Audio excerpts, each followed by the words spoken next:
What is going on, guys? Welcome to another episode of the Dent Digest Live Show. What's up, Manny? Yo, what's up, Ryan? What's up to everyone in the house? Jeff, Josh, what's up to everyone? How you It looks doing, like Ryan? it was hot there today, huh?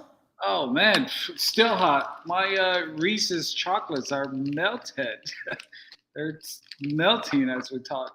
Yeah, it's been hot, especially inside here in the shop. Oh man. It's like a sauna. And you don't have a whole lot of crosshair either, so. Yeah. Matter of fact, today my neighbor let me borrow the fan because I was Did it just help? like, somewhat, but it's just like it kind of helps, but then you get this noisy fan that it's running, and it's just like, Yeah. so Yeah. it's just like I don't know. I may just give it back to him tomorrow because it gets too loud, and it's just like then you have like that humming noise, like All day. It's like a buffer yeah, the whole time. yeah. It's just like, oh man. But yeah, other than that, I'm good, man. It actually, it's what's nice about when it's hot, just like it gets me to drink more and more water. I don't know. What's hot there today, though? What was the temperature? Well, what, 85? Yo, it was 97 degrees here today Oh, with 75, 80% humidity. oh. So you're saying I shouldn't complain? Shouldn't complain. So it's 84 right now, But I think it's just. I feel bad for you. I think it's just here inside the shop that like it just. Yeah, it gets trapped. It doesn't go anywhere. It's like dead air. And every year I'm like, man, I should put some insulation. You know what else would work is a good fan hung from the ceiling. Yeah, everyone keeps telling me about that. But again, I just don't want that humming noise. Yeah, but if it's a good like ceiling fan, even like a home ceiling fan, just to move the air around. That's right, because those are not loud. Oh, thanks, Ryan. So even just a cheap $100, just put it up there and see if it works. Yeah, that is true. Because I think it'll move the air around enough to. Because that's like in my old shop, it would get there's only one door in, and it would get so hot because the air just sat. Yeah. Like sometimes that's what's nice. I'll open up the front door and just like get a little bit of breeze going. Like right now in the afternoon, it gets nice. Like you get that nice cool breeze. But and I tell you, I'm having a hard time because I had to go out a couple times this week and working on some busted stuff. And on the road, huh? I'm really kind of getting spoiled with this air conditioning shop. I told you, man. I told you. Terrible. Like we have the AC set on 70. I came back in after I did a roof job at a body shop, and I looked at Mikey and I was like, "It's cold in here," and he's like, "It's amazing. It's amazing." I forgot. Someone has a shop. And then I'm always seeing him do mobile. It's just like, why? Why? It is. I'm getting spoiled. So I just get out there. I get all frustrated. And I'm sweating, and I'm like. Shout outs to everyone in the house. Austin, Q. So we got a good show coming on, and if you guys didn't see the thumbnail, we're talking about pretty much. Are you ready? Or are you not ready for the changes that are probably going to happen or already happened in the market? Yeah. So I was worried when you first sent me that thumbnail. I was just like, Manny says, you're usually ahead of the curve. It's like, I know there's stuff happening, but like, if you put it out there that we're having a show about this, I'm like, whoa. I sat here and I really thought, I'm like, this is going to be a really good topic because I got a little bit of everything. Me and you have shops. Vidine is still mobile for the most part. He's working at his shop too, but mostly of his stuff is mobile. A hail guy and a tool manufacturer. And want to kind of see how everybody's kind of getting ready for everybody talking on the news, recession and people, interest rates going up and people trying to take money back. And I want to see how everybody's preparing, or if they're not preparing, I want to let these guys know, hey, here's some ideas on diversifying your business. And that's what I was looking forward to, because you get to have these conversations with the clients, but it's mostly about the client's Yeah. side of life of how it affects. I think this is going to be a great show because this is our community and we're talking about it. You Yeah. know? And we're And going I to think have so many different views. you may look at something and be like, oh, I'm going to try that. Or, hey, Mhm. that's a good idea. Or, hey, I understand manufacturing pricings are up, material are up. Yeah.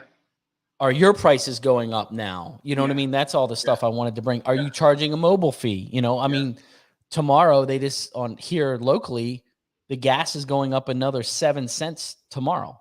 Yeah.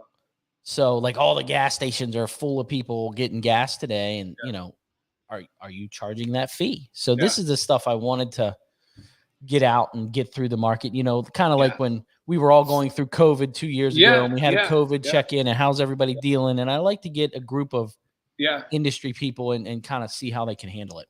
Shout out to Matt and Danny in the house. And guys, everyone watching, if you guys have any questions, any input or something's on your mind and you want to ask, please just don't hesitate. Just ask away. This is our community. This is where we get to interact aside from MTE once a year. So I've got 2 tools I want to bring on that I've given a good run. Okay. And I told you guys I would check back in. One tool, I believe it is a Excalibur tool. But I believe it's a part of the AK family. I'm not sure. I should have did my homework, but I didn't do my homework. And it's this long, skinny Excalibur tool. This tool, and I love it. Goes in those little, when you pop the retainers out of the taillight hole, you got one down by the lip of the wheel lip. This thing has enough power to get down inside there and really crank, and you don't lose it in the shaft. You know what I mean? A lot of times, like you're in there twisting and or it's bending. It's still got enough rigidity. So I need to figure out what the name of this tool is. I don't know. It's terrible of me, but it is a fantastic tool. It is fantastic. So that's great. Honestly, I don't even have that. So did you ever get yourself a hood and deck set? No, I did not. I was at MTE last year and I was just like, yeah, I'm going to get it. Like, this is what I'm here for. And I did not end up getting it. They are amazing. And every time I have a hell, hood, it's just like, oh, I wish I had it. I use it even more on not even just hoods. You know what I mean? It just comes in handy a lot of times. Yeah. I think it's because I have other similar style tools, but that I have to bend to get that shape. So that's why I haven't, One day though. One day. Oh, yeah. I've really enjoyed this. I mean, you can see, how it's weathered on that side for me beating the crap out of it. But I've really enjoyed this paddle, man. The weight's right. If I need even a harder push, I'll knock, I'll hit the wood side. Hasn't damaged the wood there. Okay. Been using it day in, day out, really trying to give it work. Is there anything special with the type of wood that it's on there? It doesn't say. It's not soft. You know what I mean? It feels like an oak or a hard wood. But it's comfortable in the hand. I've been using it since I got it, and I wanted to let you guys know, hey. And I literally beat this thing as hard as I could, just really kind of put it through its paces. So Glexo's paddle, really, really good. Good weight, good balance, good feel. Nice. It's great. But let's get this show on. I got a really good joke for you, but I want to get some other guys in here to help you out. Yeah, please. I'm feeling bad for you. So John did good the other day. So he did. Yeah, let's get him on, please. Let's get these guys on. Mr. Mark Blem, what's going on? What's going on, guys? Hey, Mark. How you been? What's up, Manny? Good, man. How are you, Brian? How's the family? Doing well. Busy. But they're all healthy and doing well. So that's good. Complain. That's good. Nice. Mr. Vidine. What up? What up? How's everybody doing? We got a little tech meet up over there in Minnesota back there, so we're doing good too. Yeah. Nice. They're not Yeah, watching. Going, John. Yeah, they're just chit chatting. Things are good over here, man. I mean, I had a gravy hail car today, and we blew through it fast. What kind of car? It was a Mazda 3. Mazda nice. 3. Yeah. Didn't pull the headliner, didn't take the hood off, none What? of it. And Shh. You're not supposed to were- talk about that. we're done by lunch. Wow. Insurance company's like, oh, really? We're coming over there. We're gonna deduct that off your off your estimate. I got a direction of pay and a authorization to repair, and I can repair this vehicle as I see fit. And it was the right way to do it. I mean, we didn't have to Less mar invasive. up. Less invasive, exactly.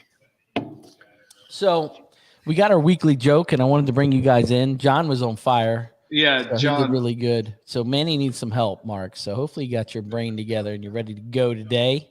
All right. It's a really good one. She sat out here for like 20 minutes going through. I'm like, yeah, that's not gonna work. Yeah, that's too hard for Manny. Yeah. Dude, the one last week was bogus. The potato and the cat. I like Yeah. it didn't really Click. Yeah. that was too hard for anyone to crack. We got some pretty smart guys on here, so this is a good one. All You right. ready? Yep. Why do math books always look sad? Why do math books Dude, always they're- look sad? They're full of problems, man. I Look mean, at John. What is going on?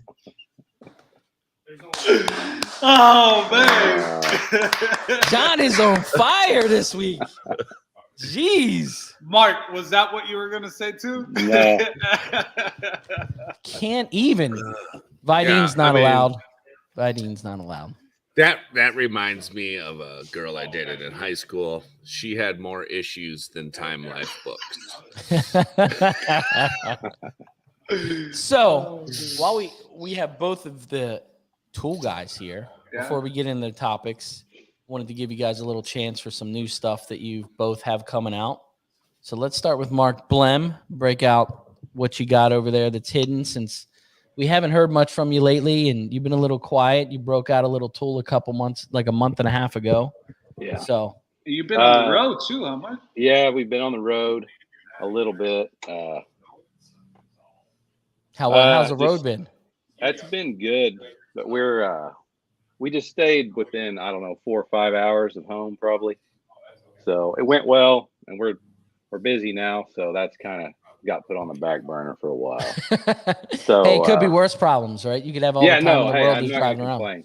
But no, that was really good. I mean, it started off early this spring. We may have been the slowest we've ever been, probably. It got really dead. So we had time to make new tools, put a trailer together, and we had some local hail here in Bolivar. So we wanted to have something to go around and see if all those guys needed anything. So it was good. All in all, it was really good. Met a lot of people. It was good. So new tools are the crankshaft tools. We've got some like hood and deck tools here. And then we've got these are the crankshaft rods.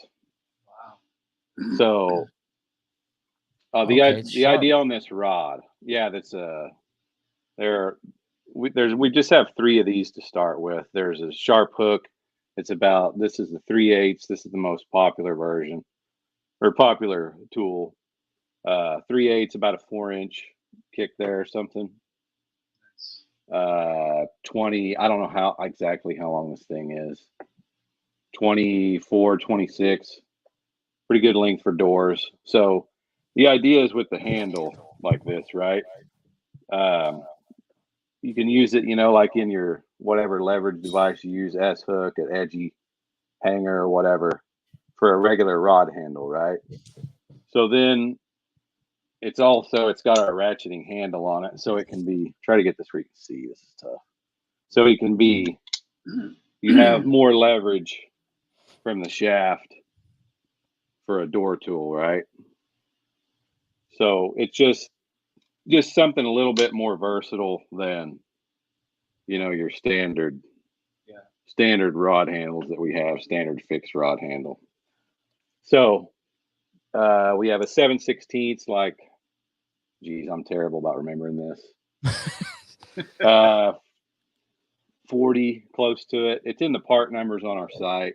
Okay. And then we have a 5/16, a little shorty that's, I don't know, somewhere in here. It's like a 16. So that is the crankshaft rods. So on these hand tools, I'll show you this little one so you can kind of see it better. Okay. So the shafts are curved, arched, whatever, for, open cavity aluminum, getting over braces. So what we did, we had some time. So we got some hoods, aluminum hoods, and started messing with what, we started curving some stuff, seeing what the benefits were, what was better, what wasn't. So any of these, and your tequila tools, Excaliburs, whatever, the curve, it does allow, in my opinion, it does allow you. I feel like you can knock out a hood with less tools than the straight ones. Yeah. It definitely does get you to places where straight tools won't. So like your thinner wires, though, you can bend them or whatever and put your own curve in, but like 1/4 and 5/16 especially, they're not probably going to bend as much. So these are sharp tip, right, for aluminum. It's got a little hook. We put kind of a hook on there, just goes in holes a little bit easier. So this S bend, if it works better, you get better leverage off of it if you're in a brace, in between the brace and the skin. So if you're in between the brace and the skin, right, when the handles are in line, when you leverage down, that S bend gets you, it just basically extends the handle a little bit.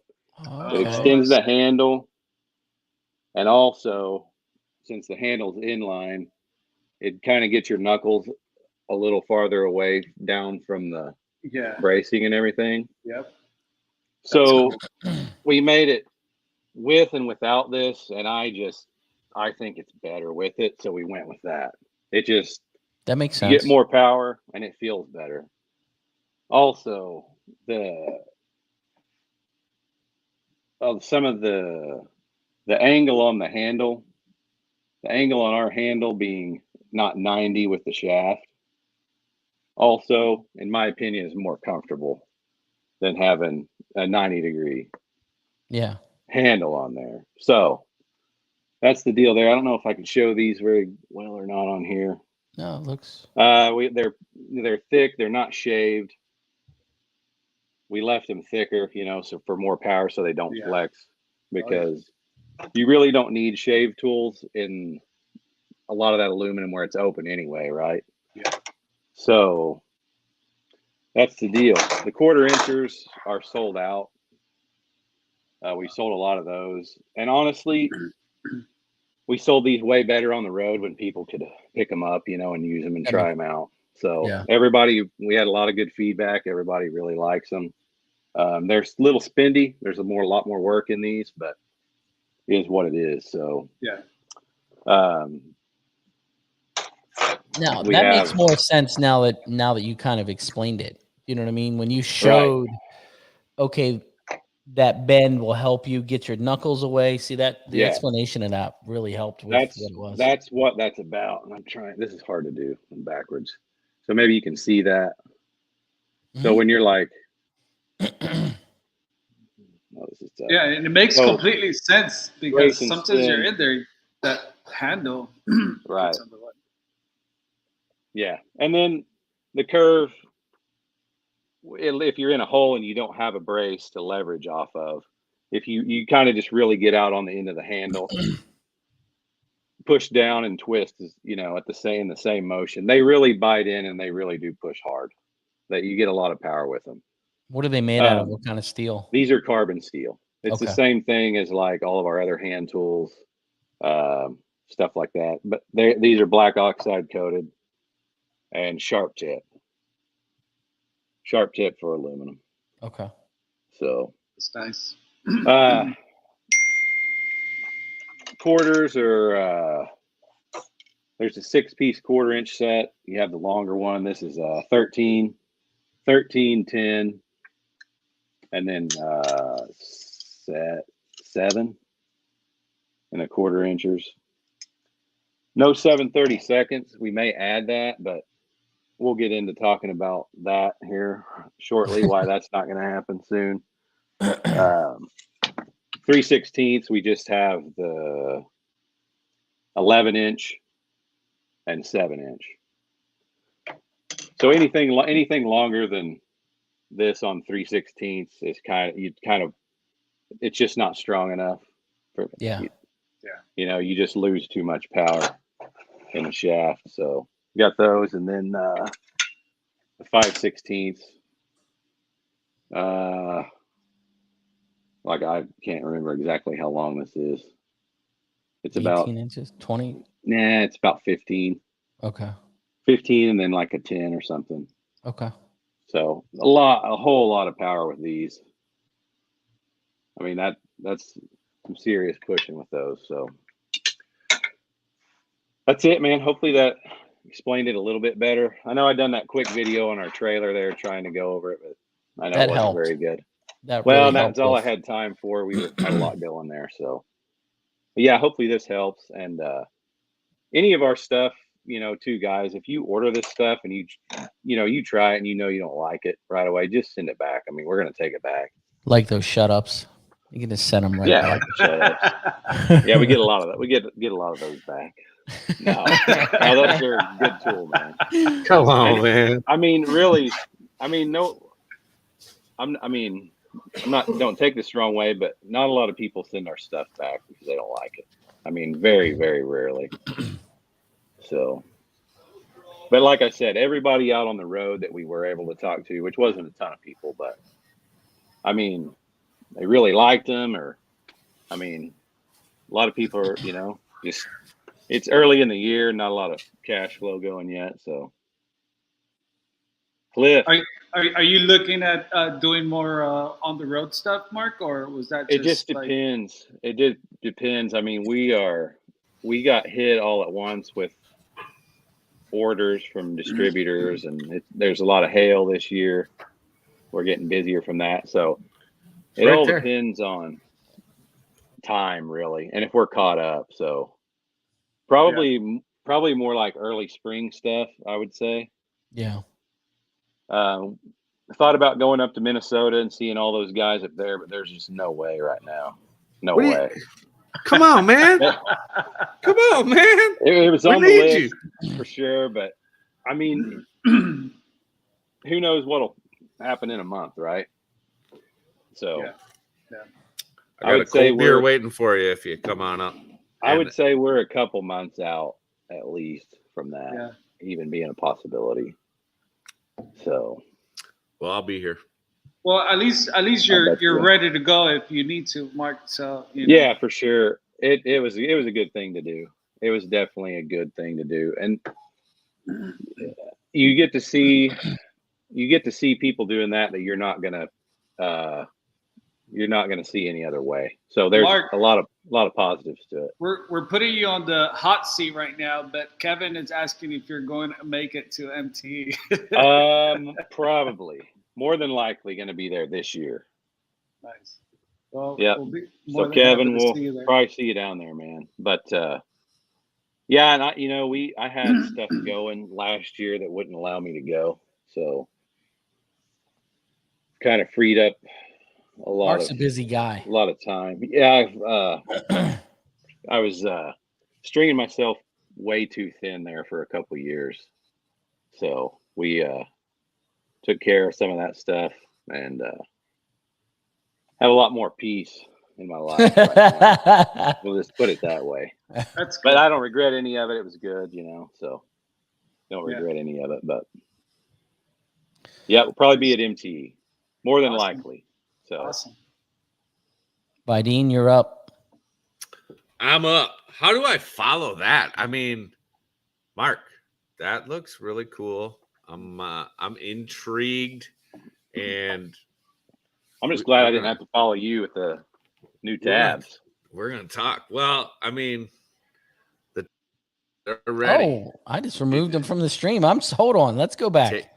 Take me off. Yeah. So the crease reapers are out and ready. Yeah, And beefed them up very considerably. It was a long and arduous process. These ones took significantly longer than the first. And why is that?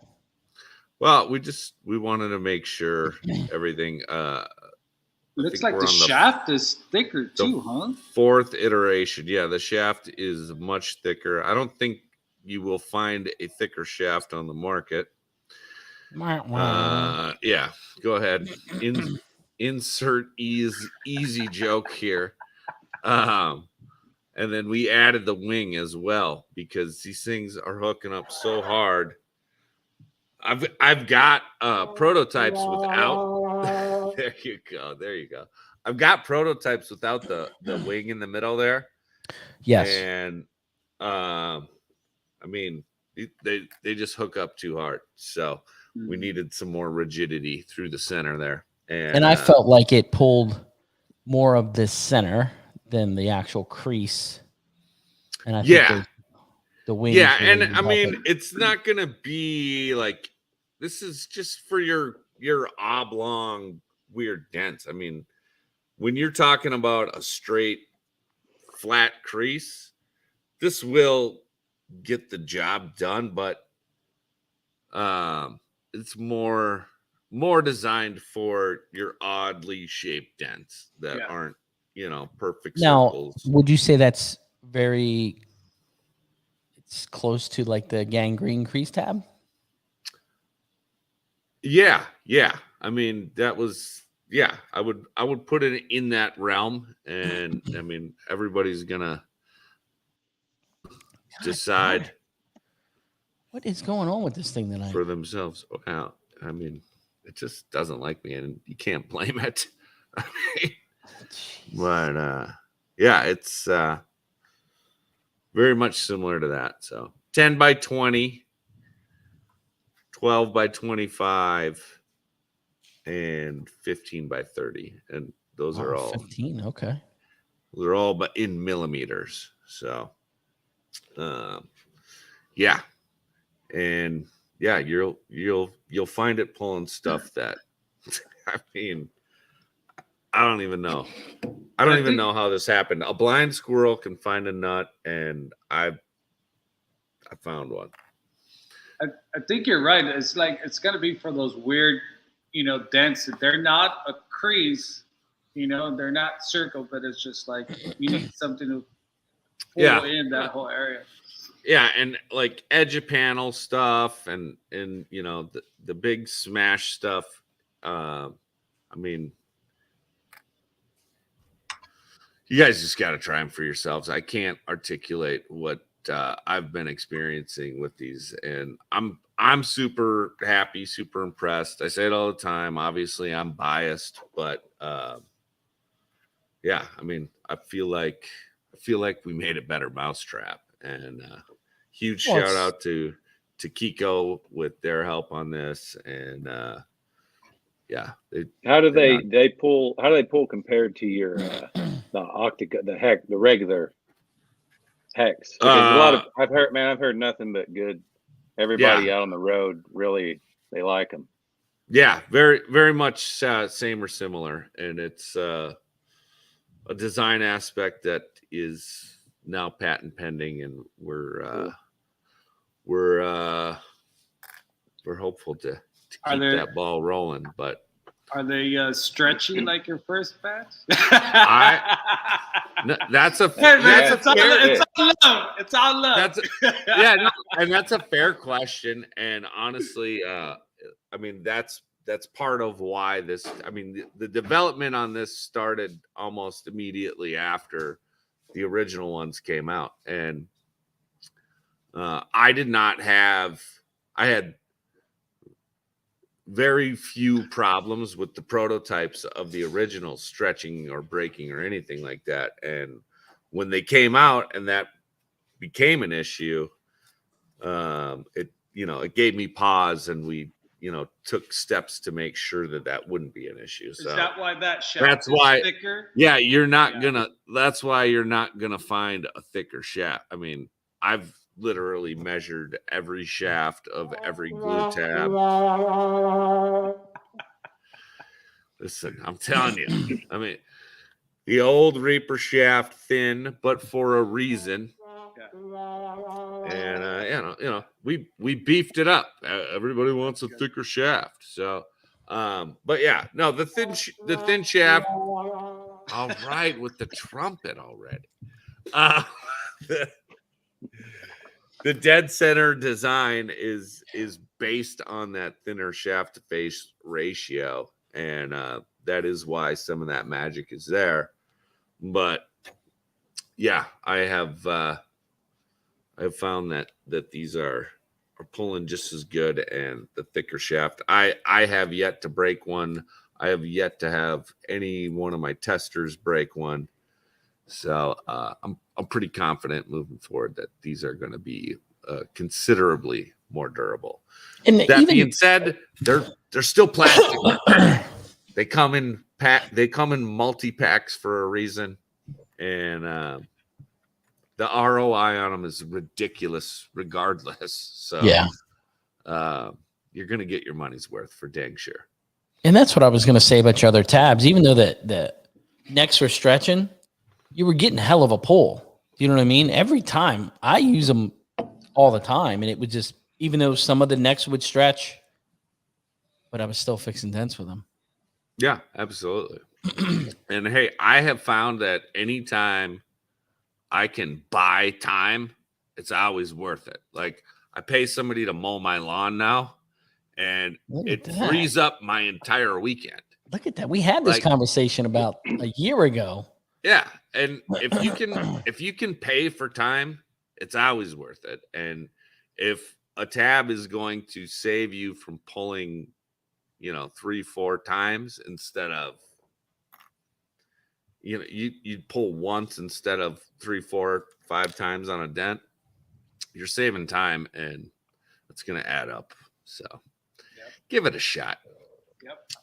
What is the price for the bag that has the variety pack will have 3 of each size for $36, and the single sizes, I think the 10x20 is going to probably be the most popular. Like, I use this in hail. I use this thing everywhere, and 5 pack, 20 bucks. That's good. So, yeah, and they'll last. So I'm confident in that. So I'm just gonna say it right now. They're gonna last. That's awesome, man. So let's get on this topic. I'm glad you guys could bring some new stuff on, some explanations of some stuff. That was exciting. Let's get into this thing while I've got all of us together. How to prepare for the adjusting markets. And what we mean by that is, you hear on the news, recession, interest rates, car market, everybody's waiting, the chip shortage, everything. You know what I mean? Shortage this, shortage that. It's everything in everything. And what I wanted to do was get everybody on here, a couple different markets, and figure out if they're making adjustments in their business. Are they preparing for anything? So I wanted to get this out here for some of the guys that are just kind of in the zone and don't see what's going on or don't care or whatever. So let's get right on to it. And Vidine, Manny and I are I'm kind of both, but mostly shop locations. And the only thing that I really see different is I do feel like in the last 4 weeks, I feel like the retail customer is starting to pull back a little bit, not spend, the dent's $350. So I am starting to see that a little bit. Some of the higher price items on some of the higher end cars, I don't see as much, but on the average day person, I do feel like they're starting to pull back. The only thing that's helped me personally is because I'm transitioning from being mobile to into the shop almost full time is, hey, we paused mobile repairs. Gas is $5 a gallon or, whatever it is. And most people are like, okay, I understand that. And my question to a lot of you guys are you charging a serve fee, a gas fee when you go to a mobile dent repair? I mean, what are you feeling, Manny? How are you feeling in your shop location?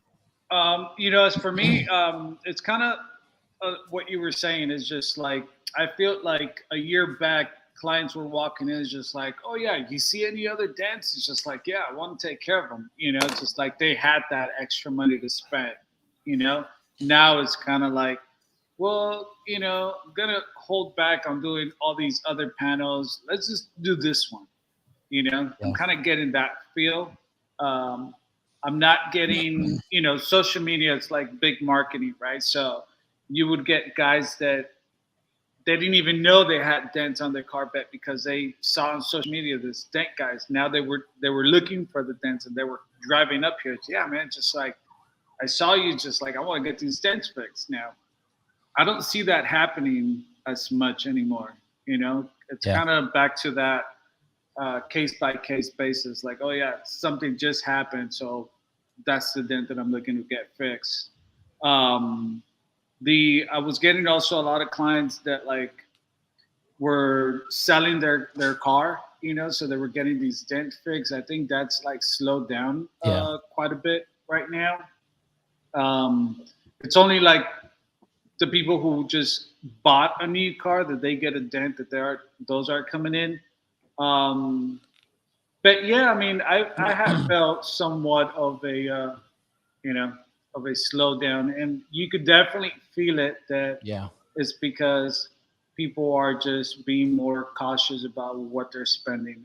Now they don't have that free government money anymore. Exactly. So it's just like holding back a little bit. And the only thing that I do see, and I've noticed more, is the customer buying a used car with damage on it, which you didn't really see a lot. A lot of guys are like, yeah, I just bought this the other week and it had these dents on it. I want to get them fixed. I never really saw that before. I felt like the dealers were fixing a lot more. Now they're not fixing as many damage. And I think John will have a good input on that, as in, are the dealers fixing everything? Are they not fixing as much? How is the mobile wholesale market? Well, I would say inventory's down for sure, so that there's less opportunities there. But they are looking, and I experienced this like when I first started in 2010, was kind of the tail end of the housing bubble. And the big smash stuff is where, in my mind, there's a ton of opportunity. And there's also a ton of opportunity in retail, where people are not going to be able to flip into a new car. Yeah. First of all, you can't get a new car, and to spend $500, $1,000 getting your dents fixed to make your car feel new again. And I would encourage people to put that kind of verbiage into your marketing. Make your car feel new again, or something along those lines. Because people are just going to have to hold on to their cars for a little bit longer. It's just the way it's going to be. So if they can feel better about it, I mean, pride of ownership is still going to be a thing. And, obviously everything's going to cost more, but if you can make your car feel new again for $500, that's better than, you know, your payment going up $200 every month and you can't afford it because your gas bill and your grocery bill also went up $200 every month. Yeah. And, you know, whatever. I believe everything's going to balance out in the end, but I think that is a way to find your way through this. And, you know, they always say, like, most millionaires, the average millionaire has 7 streams of income. So you think about that in your business, incorporate wholesale, incorporate the body shops, incorporate retail, you know, get all of that stuff. If you got a shop, Manny, Ryan, you guys both know, I don't know. Manny, do you do ceramic coating or any other additional services? I don't, and you know, it's out there in the plants, but tell you the truth, I've just been so busy on just cleaning up cars. It's just like, even to test it out, I don't have time, you know. Yeah. And I was just going to say that that's kind of like what's happening with this car, you know, just like, you know, the husband's not going to buy the wife a brand new car because this car is still like still, you know, newer age.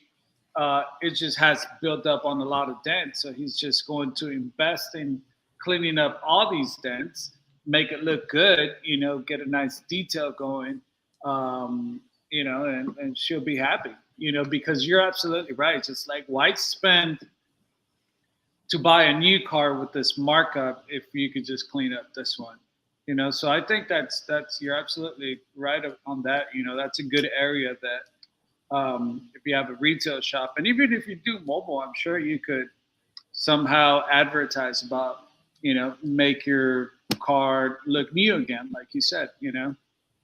Now, John, do you see a difference in the market, like per dealer in the last month or two? Are they pulling back on fixing some of the damage? Is the pay going down? Are they saying, I don't want to spend that much on that? What do you feel? I am struggling to keep the wolves at bay in that area. I'm so focused on this hail. I mean, the hail god smiled upon me, and I mean, I couldn't be better positioned in going into a recession where I'm able to capitalize on this hail.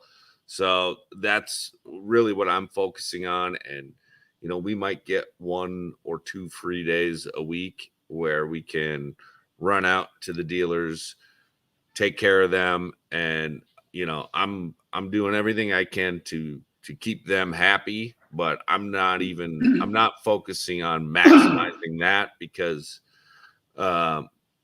one of my tech's dealers was complaining a little bit because we were a little slow on the ball, and I pulled up the invoices and I said, okay, Zach, the dealer that is complaining here did $7,000 in a year and almost a year and a half. You know, he goes out there once a week, they fix 2 or 3 cars, and Zach's a newer tech. So it's kind of a starter account. And he was complaining about not being there every single week. And I said, well, it took them a year and a half to bill $7,000, and we did $7,000 in 2 days. So just tell them to shut up. Like, so if we lose them, there'll be another dealer just like them at the end of this hailstorm. Shout out even to before Danny, your hail, by the way. Oh, even before your hail, did you see a difference in the market? Oh yeah, absolutely. I mean, this spring was definitely slower, you know, and it's hard to gauge because, you know, we're going from COVID to COVID 2, you know, whatever, return of the COVID, whatever you want to call 2021. Monkeypox. To finally we're getting out of COVID, and now the bottom is falling out of the market because apparently printing money and just giving people free money is not a good economic decision. I mean, I'm not going to pretend to be an econ professor, but when you give people stuff for free, it historically speaking doesn't tend to work out. So I have a question on the wholesale. So, but do you think that we're at a time where, like, if you don't have wholesale accounts, you should look into wholesale accounts because you'll have work there, and if you get a hailstorm, like, you'll get it. And if you do have a wholesale account, is it those times where you should, like, take care of them, or are we at a time where, like, we shouldn't care about wholesale, just focus on retail? no, I would never say don't care about wholesale. I mean, I would, and I've never been the kind of person to put all my eggs in one basket. So the wholesale accounts that I do still have are people that I genuinely like working with, and they understand the process. They're willing to pay for markups, etc. And I give them a fair price, a fair wholesale price, but at the same time, it's still a fair deal for me to go out that day. Are they paying more or less in these times? I have personally not adjusted my pricing. Okay. And honestly, I am honestly probably charging them less per job that I do because they're not getting the full level of service that they normally would. And I am kind of letting some of that stuff slip through the cracks because I've been so focused on the hail. But if we removed this hail from the scenario, I mean, I could see myself saying, well, I'm gonna have to raise my prices because everything costs more. So why wouldn't dent repair cost more? Everything has to cost more.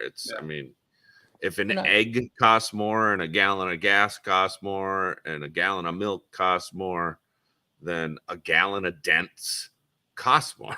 Like, now, I have a couple wholesale accounts that I still deal with, and I do feel like I'm charging them more, but I feel like I'm charging them more because the vehicles are way worse than they would have ever bought. Some of the cars they're buying are just hammered because that's all they can get right now. They're taking everything they used to wholesale to the auction to get rid of, they're keeping. Yeah. So I feel like, the prices, you're giving a bill for $500 to $800 for one car at a dealership that's wholesale. Yeah. Well, and you gotta remember too, if you're doing like the big smash stuff at your dealer lots, you need to be marking that up appropriately, because if they're going to send it to the body shop, that body shop's got to charge more too.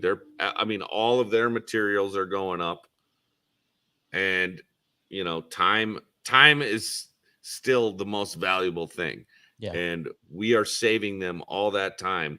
That car is going to remain on their lot and remain for sale. And I mean, aged inventory is never good. And if you can keep that car on the lot for that, whatever it is, a week or whatever it's going to take at the body shop, then you're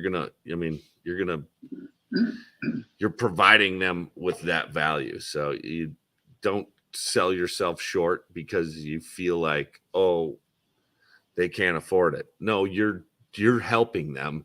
Your markup is still less than the body shop, and it's saving them time, and it's a better repair. Just don't sell yourself short is what I would say. Now, I brought Mark in because I wanted to get his input too, and we can keep touching on this matter. Mark, on the tool manufacturing side, even in sales, in the manufacturing side, what are you seeing going on even since COVID? The shortages of, the supply chain issue, that threw a huge wrench into things. We try to keep enough raw materials, though, that we're far enough ahead, it really doesn't matter. So it's everything. I mean, everything, every single thing. I mean, we're talking, phone bill, every electric bill, utilities, any software we use, everything's gone up. Most of it 30 to 100%. We raised our prices January 1st. We did a 15% across the board, and it honestly probably wasn't enough because we're still getting notices of this subscription going up or material going up or can't get it. Some of it is I don't understand. I just don't. I don't understand how some of it can be that far out on getting raw materials. Like, we make our red crease tabs. We've had them forever. I've been trying to get that material for, I don't even know how long. I finally got it in, and we're finally going to make some more, but it's went up. Steel has gone up significantly, and it's a year to get it, or something crazy like that. So we were going to add the 7/32, but it's like they're squeezing us on how much we have to buy at a time. They want you to buy more. So yeah, it's it is what it is. So like I said, we had to raise our prices, and I know there's this, and it's not just like John said, it's not just PDR tool manufacturers. It's a worldwide thing in all industries. It's not greed. We're not like, I assure you, we're not doing it because we just want to fatten our pockets more. It's a matter of keeping the business running, healthy, and that's a hard thing for you the guys. ball rolling. I remember years ago when you were like, man, we got to raise the prices. I'm not sure. Mark and I would talk pretty regularly, and I'm like, you've got to do it. Like, your prices have been, and now, you raise them again, but you've got to. It's like anything. You know what I mean? You can't keep paying $8 for this, selling it for $16, but then the price is $15 now, and you can't sell it for $16. Right. So if you want us to be here tomorrow, you're gonna have to pay more today. Otherwise, you're not. The tools won't be available. If everybody's selling things for razor thin margins, then it's just not sustainable. Not in PDR, especially tool manufacturing. If we, there's a reason why Snap-on doesn't make PDR tools. It's just we can't operate on those razor thin margins, like John said. Now, do you see a difference in sales? Do you see sales have been? You had a crazy couple years there. You guys made a big push, and I'm sure sales were up higher. Did you see a big loss? Like I said, this spring, into the winter, into the early spring. I know hail was kind of later and stuff, but it was super slow, like really slow. Well, that's why we put a trailer together, I guess you could say. So that's an adjustment we made. It got slow, or okay, we can build some new tools for one. So we done that, went on the road, and that's the adjustment we made, and it was a good one for sure. So I'll kind of jump back to what John was saying earlier. So in the recession, and my dad's always told me this. He's like, "Hey, PDR during a recession is always, it's usually it could be a good time." So the last recession, 8, 9, whenever that was. Everybody else was kind of crying the blues in other industries, but PDR, I think as a whole, was pretty good. And it's like you said, people are going to hang on to that car, and they're going to look at it for a while. And when things settle down, they're going to want to fix it up if that's what they're going to have to drive. So, that $350 dent, the way, as much as everything else is, really doesn't seem like that much, if they decide they're going to keep that car, and going to drive it for another, year or two. Yeah. So we're on an upward trend now for sure. So I don't know. But like I said, it's right now, you don't know a month from now. I don't know where we'll be. We may be packing up the trailer and coming to see John up there. So Mark, I hope so. Are you seeing like less new techs, more new techs too? Like, is that? So this is from just our experience. And I kind of feel like, on tool manufacturers that we all kind of we're all kind of somewhat on the same page of what we're seeing. Yeah. But I won't speak for, I'm speaking from us. Right. From Blim Tool Company. Even way before COVID. So our early years in business, and this is a lot more for hail guys. They would, go to a storm. Somebody would set the storm up. They would just call. They would want tons of tools, and they would want them yesterday. They would just be like, hey, I need this. I need it in the morning, 10 sets of company set or whatever. And they'd be like, I don't care. I don't care what it costs. It's got to have it. Got to have it. Yeah. So we used to see a lot of that. And a lot of newer techs years ago.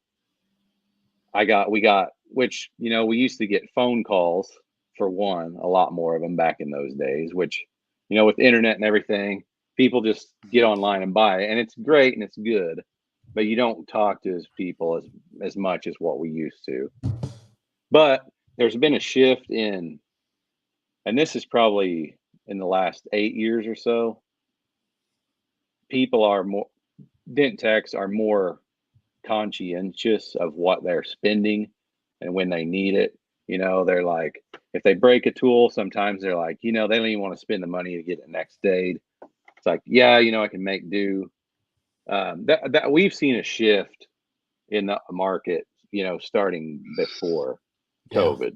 So new guys, that's another thing about when we were out on the road, and I've seen these comments here. I don't know how to reply to these comments, but somebody put average age of the body man is like up there. So what I've seen out on the road is the average age of guy pushing dents is kind of up there. Yeah. In my opinion. I'm 39 and I feel like I'm a younger guy. You are. And if I put myself in with technicians, so part of that is you get these 30-year guys. For me as a tool manufacturer, and I'm trying to sell them tools, they got their few tools that they use and they can just flat knock stuff out and they don't care what you got. You know what I mean? They're going to use what makes them money. And I get that completely. It's a different, when you've been doing something for that long, especially like on these handles, like, if you're used to it being right here and you got to go here, they ain't having it. Some of them, you know what I mean? I get that. And, but they're also, that's their adjustment to the current, state of the nation, they're going to save some money there. You have employees, Mark? No, we don't. It's like my dad retired this year completely. So no, it's just me and my brother, Mike. So I don't think people understand, like, it's myself and my brother that, we pull the steel off the rack. We bend it, we grind it, machine it. We have machines. We shoot these handles. in-house. We make our tabs. I mean, we do it. We go out there and we do the work. You know, we're the front end with the, you know, I'm the secretary, all that stuff. So that's part of the reason you don't see me on, you know, Yeah, you're working, online grinding. and stuff a And lot, because we're working, man. I mean, I'll call Mark and want to talk for 2 hours, and he's like, "Man, I gotta get like 8,000 tools done. Let me get off of here." so I'll touch on that. So, but for us, I mean, we can keep our overhead pretty low. I mean, you know, we don't have to worry about keeping employees going and all that. Yeah. I mean, what That it was- is I mean, that was the reason why I asked, because I was like, oh, I wonder. we do if you not had- have employees. If you had let someone go or anything. We have, I mean, we have some machine work that we outsource. We buy and sell a few accessories, which are pretty dated, but I mean, our focus is on leverage toolbars, you know. But yeah, like I guess whenever we're very efficient. We know we don't mess things up. We've been doing this a long time. We both go in, we just know what to do. There's nothing we don't know how to just go in and knock out. So it works for us. We're kind of always behind. We're kind of always out of stock of one thing, because we try to do, you know, batches of this tool to last us till we come back around. So I guess so what I'm getting at is us as a manufacturer, we always try to keep our overhead low. Yeah. If there's, you can look into, credit card processors, the percentage they're taking, all these bills, you just got to look for a place where you can save some money. And you just have, if you make good products and you have good customer service, I mean, we're going to be around. I mean, yeah. You just can't beat that. Yeah. People are going to come back and they're going to buy your stuff. And Now, are you buying more in bulk now when you need to order supplies? We're looking at, on steel especially, we're going to have to buy more than we really probably need. Yeah. Which, it'll come around, if we have, I don't know how many, if we have, multiple years stock of something, I mean, whenever we get to the end of it, it's probably going to be a lot cheaper. Yeah. Because none of this stuff ever comes down, guys. I mean, like, it's not going to come back down. Yeah. Yeah. I know lumber prices fluctuate quite a bit, but the steel does not. It might drop a little bit, but I mean, I don't know. It is what it is. I mean, and honestly, I mean, you guys are PDR technicians. I mean, everybody's kind of a problem solver, right? I mean, all those dents are different. I mean, we're kind of the same way. So I think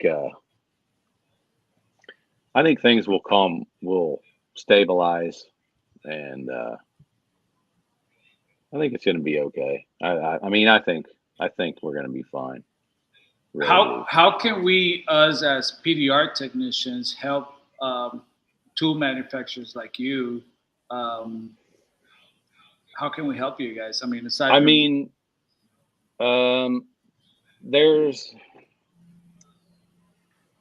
you got, over the past, there's a bunch of newer companies, I guess, in the last 10, 15 years.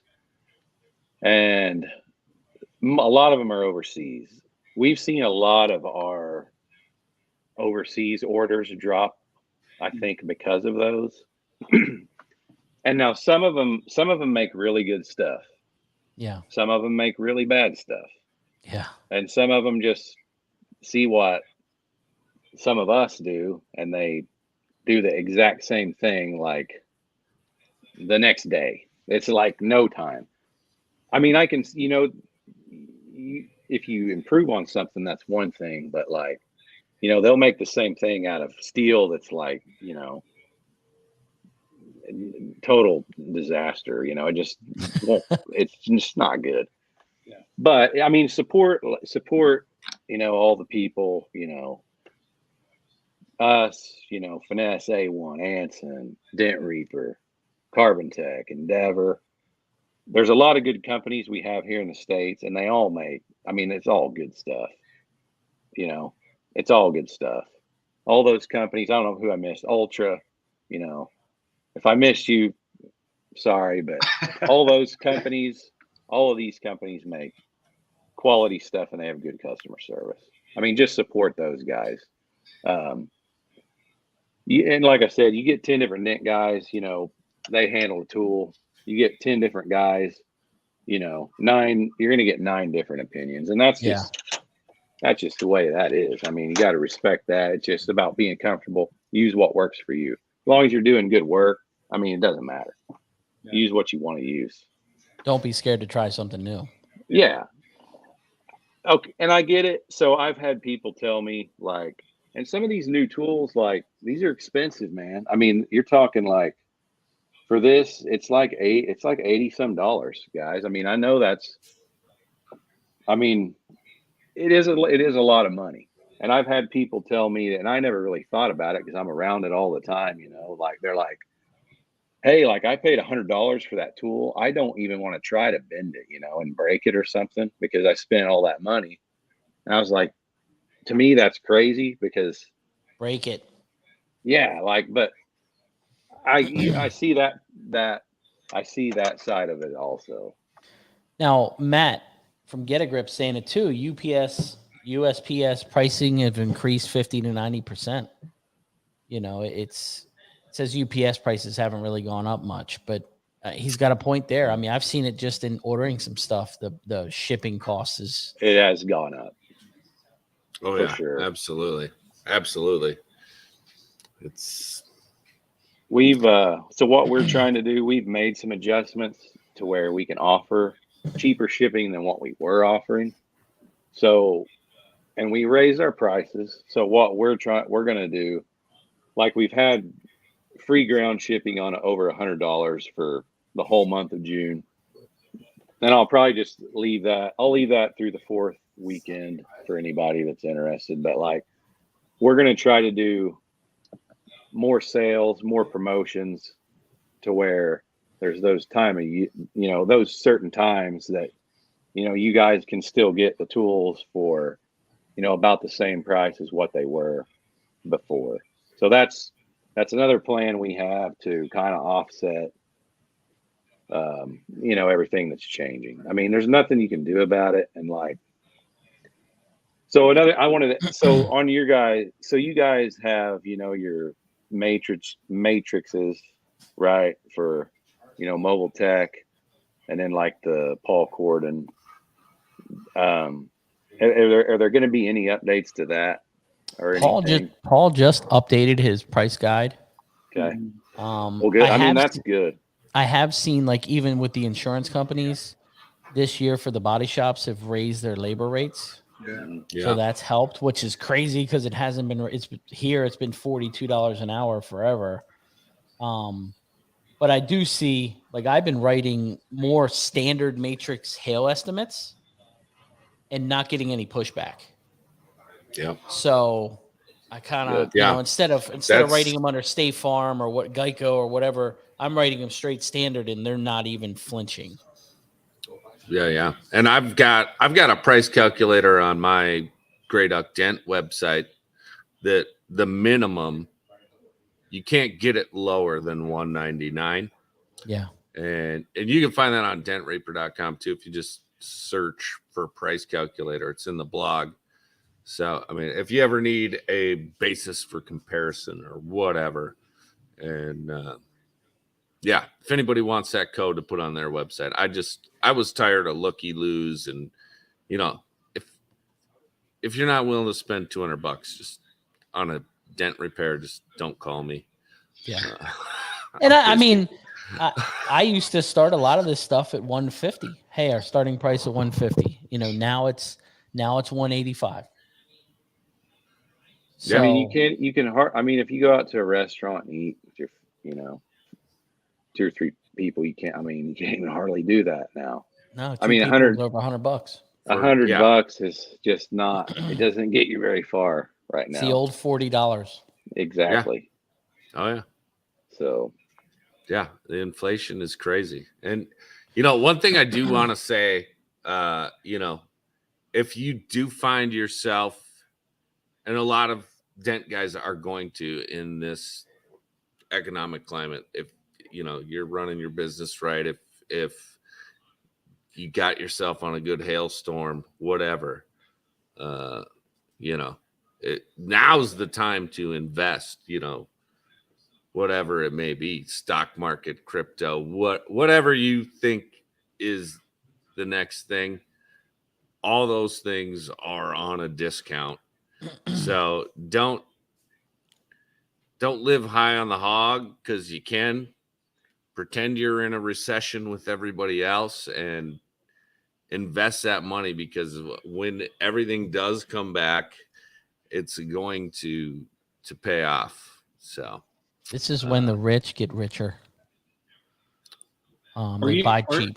Or you could just buy more Glen tools, right? put it in. Well, I mean, I would probably say something else, Manny, but everybody's going to make their own decisions. So, as all of us as business owners, are you thinking of other avenues? Are you thinking of ways to diversify your business to try to get, if the wholesale market's slowing down, are you trying to pick up more retail? If the retail's slowing down, are you trying to figure out, okay, let me get some more of this body shop work? Or what is your thoughts? That's the way I look at it. I try to look at, okay, I want to keep the couple wholesale accounts I have. I want to keep the body shops that I service, and I want to keep the retail, because it's all those different avenues.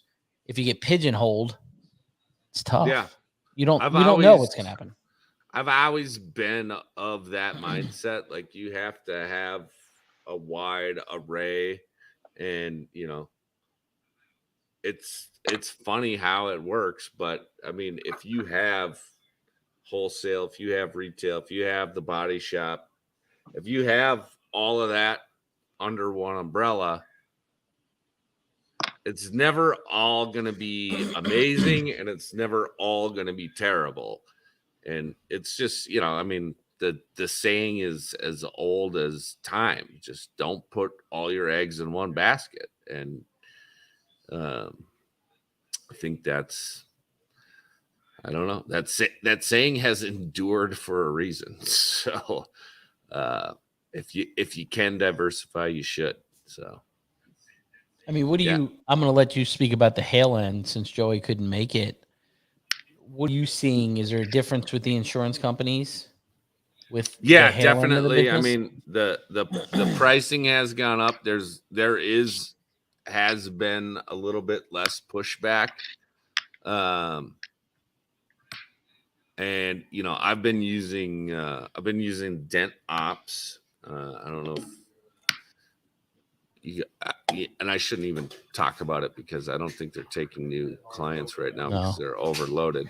But I don't know. Check them out. But I mean, just properly writing an estimate, and you got to take the time to do everything right, so that you're getting what you deserve. I mean, when you're fixing a hail car, it takes significant time and energy, and if you're going to jump through all those hoops for the insurance company, just make sure you're jumping through them properly, so that you're getting what you should for the repair.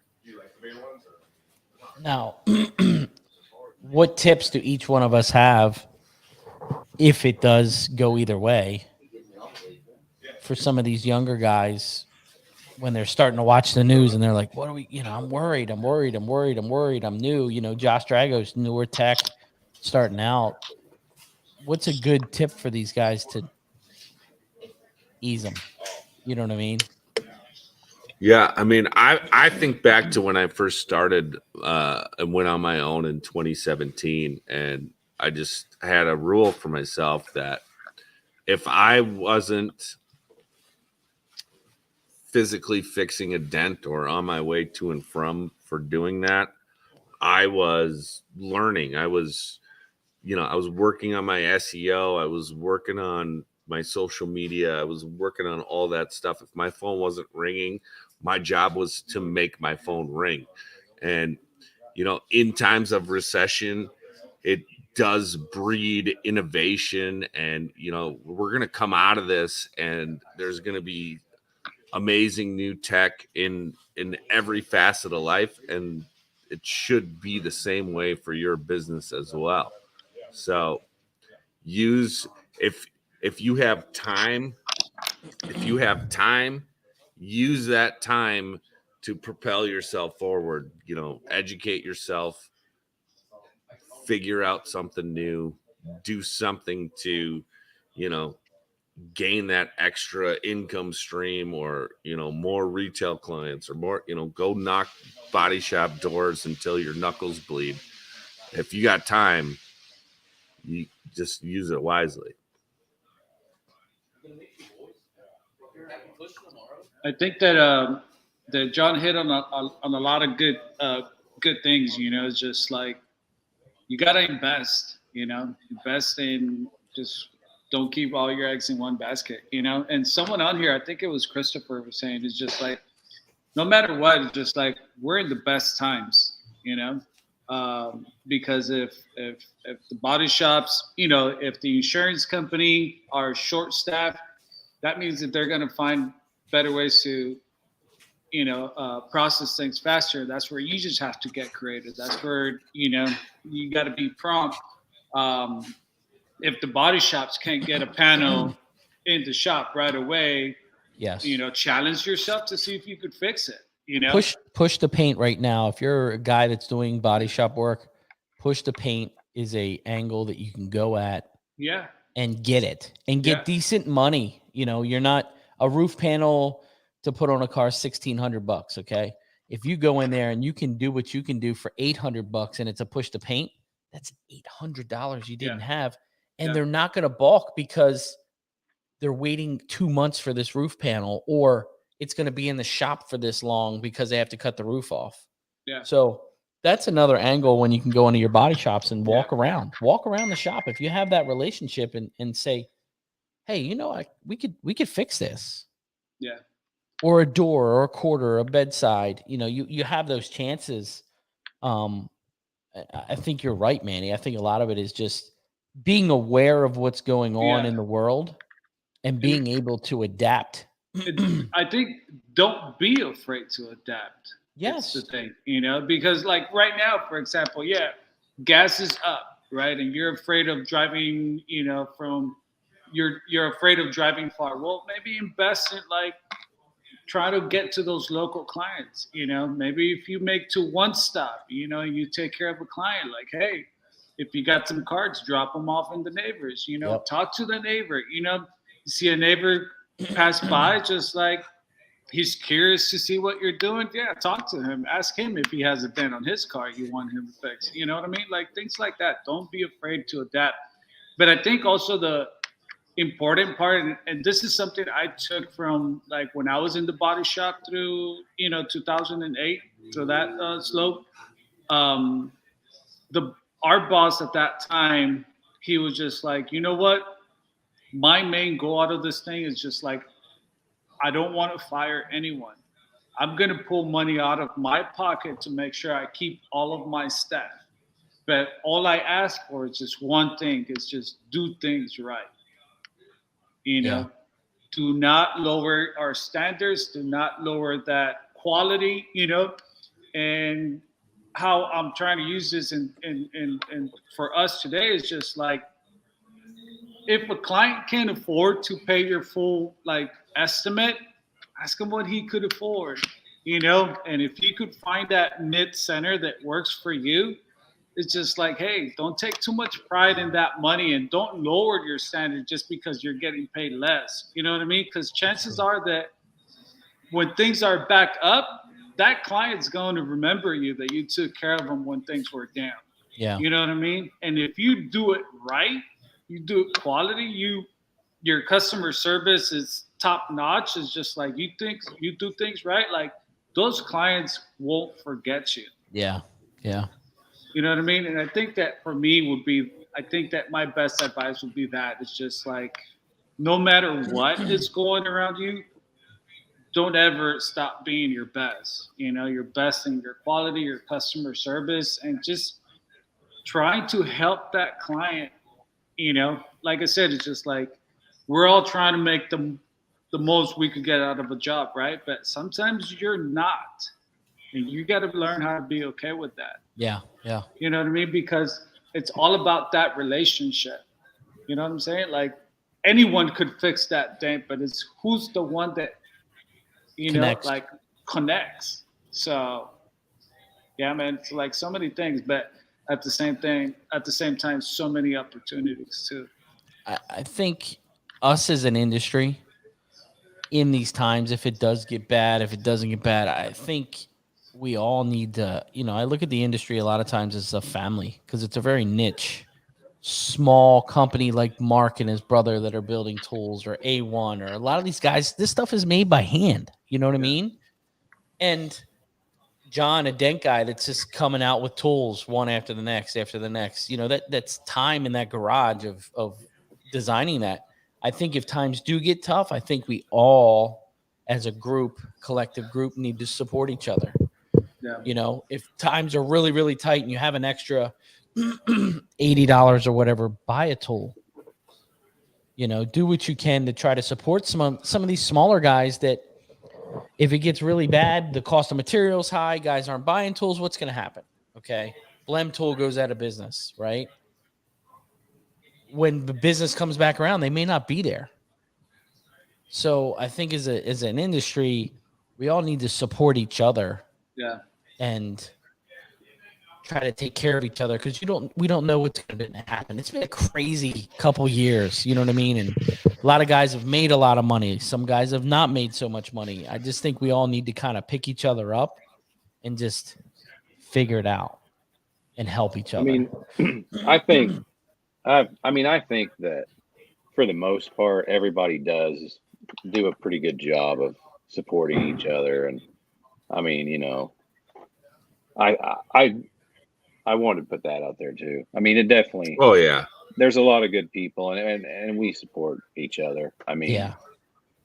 I mean, I direct if people, people will call when they do, and if there's something we don't have, if I know one of these other guys that have it that's better suited for them, like, go over there and buy it. That's good stuff too. So, absolutely, I would say the same thing. We're super lucky with everybody in our industry, and I mean, there may be a bad apple here or there, but it's not spoiling the bunch. We're very lucky. I mean, a lot more good ones than bad ones for sure, by far. Yeah. But Manny said it, like, it doesn't matter what industry or service you're in. If you do what you say you're going to do, you do quality work, the customer's happy. I mean, you are the first person that pops into their head the next time they need whatever it is. And especially this day and age, because, I got into some other industry stuff, that customer service is pretty terrible, to be honest with you. We as a whole in PDR, whether it's tools or, performing PDR, customer service has to be good, or you're not going to make it. Yeah. You're just not going to make it. So, I mean, that'd be my advice to anybody, younger. Do it. Whatever it is you do, if you do those two things, you're going to be successful. Yeah. And I think we're in a part, the world's changing, right? You look at a lot of stuff, not even in the dent world, but politics and everything going on in the world. It's just been a crazy couple of years. And I've learned if you just treat people like people and you physically show that you care and you want to do a good job, that's all it takes. Just treat people like people. I feel like the world has lost a lot of that for a couple years, and I really feel like when you just show that sympathy, man, that really stinks. It's a brand new car. Let's try to get this squared away. I think when you start treating people correctly, that goes way farther. You do a good repair, you take care of the customer. And like Manny said, if you've got to discount it a couple dollars to make it work in there and you feel it, when this guy doesn't have the money, but he just wants to make his wife happy because he doesn't want to buy her a new car. Yeah. I think you treat them like people. That customer is going to go to dinner and tell their cousin and their nephew. And that's where your word of mouth comes from. That's your cheapest advertising and your free advertising that you can do. Yeah. So if you do give a discount, just think, hey, that's part of my marketing budget. Here's $50 off or whatever. Some of these people are putting these repairs in their credit card. How do you know that credit card's for emergency stuff and you want to take everything that it's in there? Like, come on. Like, you know what I mean? Like, yeah. It's wild, man.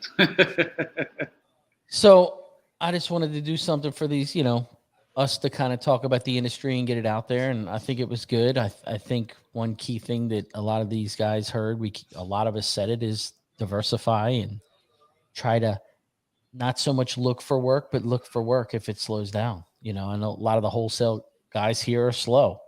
Go look, see other ways you can make it happen. Yeah. Yeah. And don't be afraid to revisit some of those shops and dealers that are closer to you, because they might have been getting serviced by a guy that's, 50 miles away, and now he doesn't want to make that trek every week.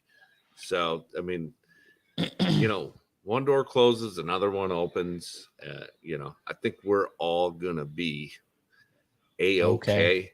Yeah. And just use your noggins. Guys, if you can figure out how to get the dent out of a bottom body line on a Ford Escape, you can figure out how to make it through this. We don't talk that language.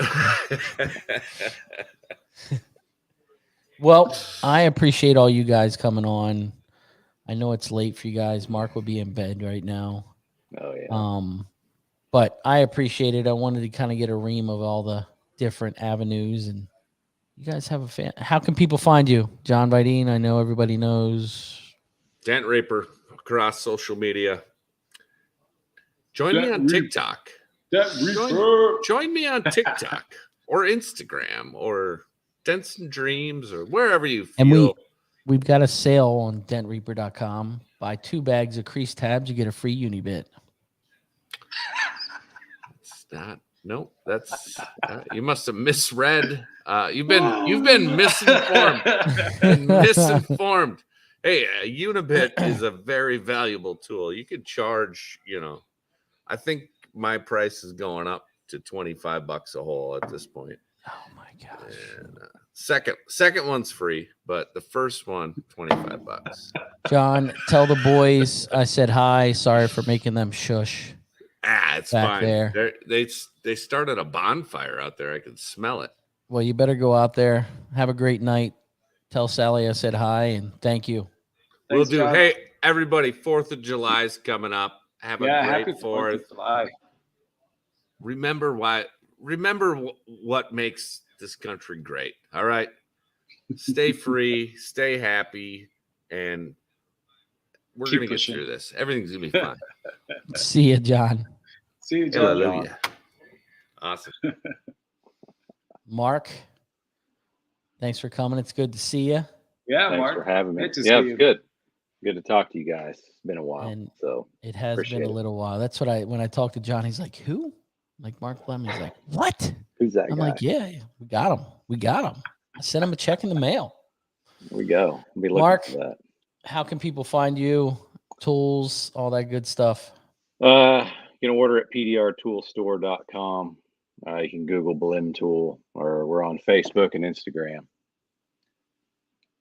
Nice. So yeah, get you some crankshafts for the hail this year. Think you'll like them. Now that I understand them, I get it. Right. Thanks for explaining them. That was great.